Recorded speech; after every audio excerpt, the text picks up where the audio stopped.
do Distrito Federal. Artigo 32º.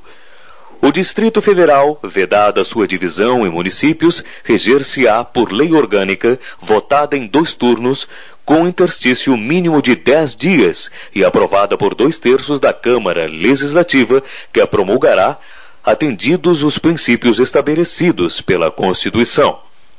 O Distrito Federal não é Estado nem município, serve de sede ao governo federal e tem autonomia político-administrativa, tendo sido elencado como ente federado. É pessoa jurídica de direito público, com capacidade legislativa, administrativa e judiciária. Tem auto-organização, uma vez que rege-se pela sua lei orgânica, votada em 2 turnos, com interstício mínimo de 10 dias e aprovada por 2/3 da Câmara Distrital, que a promulgará. Também tem autogoverno, uma vez que no Distrito Federal há poder legislativo, com eleição para deputados distritais, e também representante do poder executivo, que é o governador distrital. E por último, está presente a auto-administração, quando o legislador nos diz que a ele serão atribuídas as competências legislativas dos estados e dos municípios. Proibido ao Distrito Federal dividir-se em municípios. Não detém ele o poder de organizar e manter o poder judiciário, nem o Ministério Público, nem a Defensoria Pública, nem a Polícia Civil e Militar e o Corpo de Bombeiros. Ao Distrito Federal são atribuídas as competências legislativas reservadas aos estados e municípios. A eleição do governador e do vice-governador e dos deputados distritais coincidirá com a dos governadores e deputados estaduais, para mandato de igual duração. Aos deputados distritais e à Câmara Legislativa aplica-se o disposto no artigo 27, que assim se pronuncia.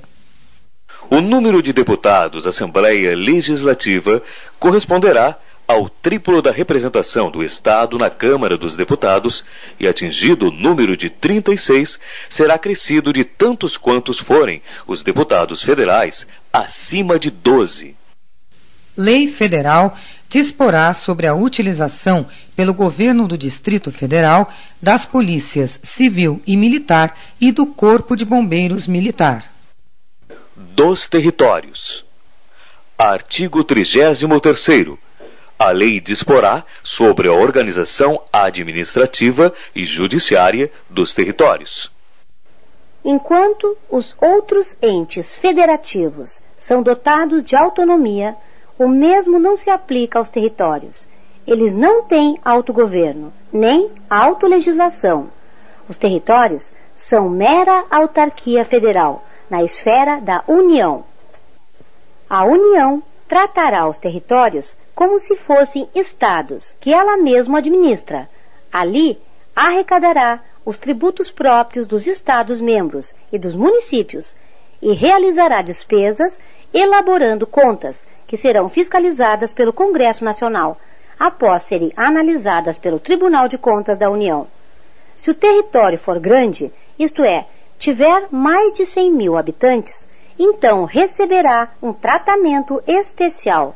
Terá até um governador, nomeado pelo Presidente da República, com aprovação do Senado Federal, e ainda um poder judiciário, com suas instâncias, além de promotores de justiça e advogados públicos. A tendência é um dia não existir mais territórios. Observe que à medida que eles vão crescendo populacionalmente e suas riquezas sendo exploradas, vão se tornando estados, como o Acre e Rondônia. Atualmente, não existe um só território federal. Foram todos extintos. O último, Fernando de Noronha, foi integrado ao estado do Pernambuco. Os territórios poderão ser divididos em municípios. As contas do governo do território serão submetidas ao Congresso Nacional, com parecer prévio do Tribunal de Contas da União. Nos territórios federais, com mais de 100 mil habitantes, além do governador nomeado na forma desta Constituição, haverá órgãos judiciários de primeira e segunda instância, membros do Ministério Público e defensores públicos federais. A lei disporá sobre as eleições para a Câmara Territorial e sua competência deliberativa.